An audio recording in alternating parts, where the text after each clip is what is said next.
sa isang anak. Nanapakayin yung kanyang anak para sa Diyos, para sa hain o handog sa Panginoon.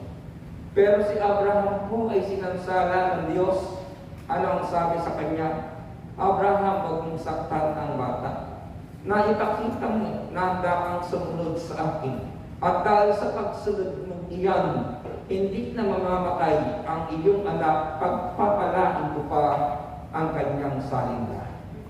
Paglingon po ni Abraham, nakakita siya ng tupa na ang sungay ay naipit sa mga sanga at ang sabi ng Biblia, ang tupang ito ang ginamit na pamali dito kay Isa. Anong gusto kong sabihin mga kapatid? Isipin ninyo ha, bundok ito, mataas na lugar. Unang tanong nang mabasa ko ito, paano nakaakyat ang tupa sa ituktok ng bundok? Ikalawang tanong, kung ang kanyang sungay ay naipit sa sanga o sa ugat ng kahoy, bakit walang buto na nalinsad sa kanya? Bakit perfect pa na pamalit ang tupang ito? Ikatlo, sino ang may-ari ng tupa? Bakit hindi nasundan o hinanap ang tupang ito? Isa lamang ang sagot ng mga kapatid. Ano ang sabi ng Biblia? Ang Diyos ang magbibigay niyon sa atin. Ang sabi ng Biblia sa Genesis chapter 22, sa bundok ni Yahweh ay may. Amen. Tayo po tayo mga kapatid sa ating pagpalito sa lugar na ito. Dala ng naisin ng ating puso na sambahin ng Panginoon, hawakan niyo ang inyong prayer request at sabihin ninyo sa inyong puso, sa bundok ni Yahweh ay may nakalagay. Iupo ninyo ang mga ulo, pikit ang inyong mga mata.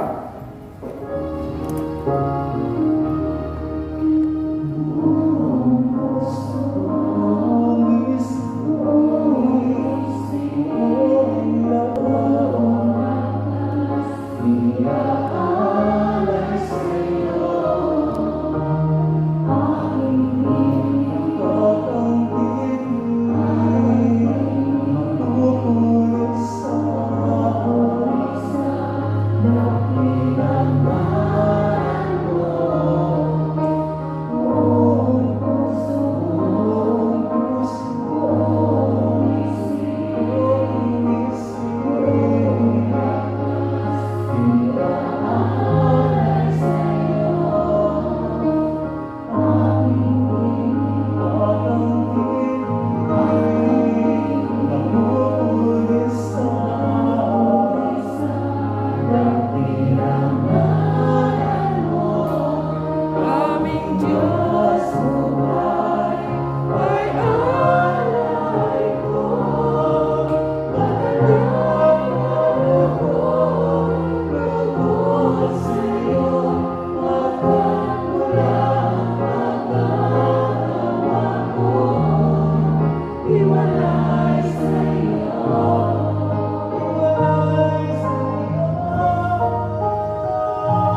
Sa katugunan ng aming prayer request, alam namin kung paano pinagpala mo si Abraham nang ihandog ang kanyang kaisa-isang anak at nangako pa na maging ang kanyang salunglahi, inapo, ay iyong pagpapalain.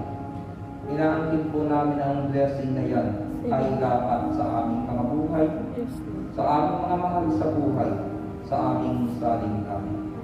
Pagpalaan po ang handog ng aking mga kapatid sa imbawahin, ang kanilang mga prayer requests, ang lahat ng kanilang kahilingan, ang mga taong nasa isipan nila ngayon, ang kanilang mga mahal sa buhay, ang kanilang mga pangarap sa darating na panahon, ang kalakasan, kalusugan, kagalingan ng aming physical na katawan, at pagpalain mo rin po ang kanilang mga handog, ibalik ng higit sapat na pangangailangan ng gustong takal, siksik, livli at nagpuma.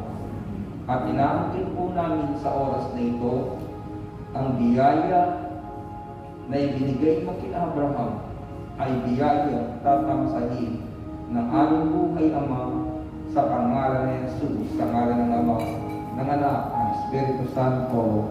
Amen.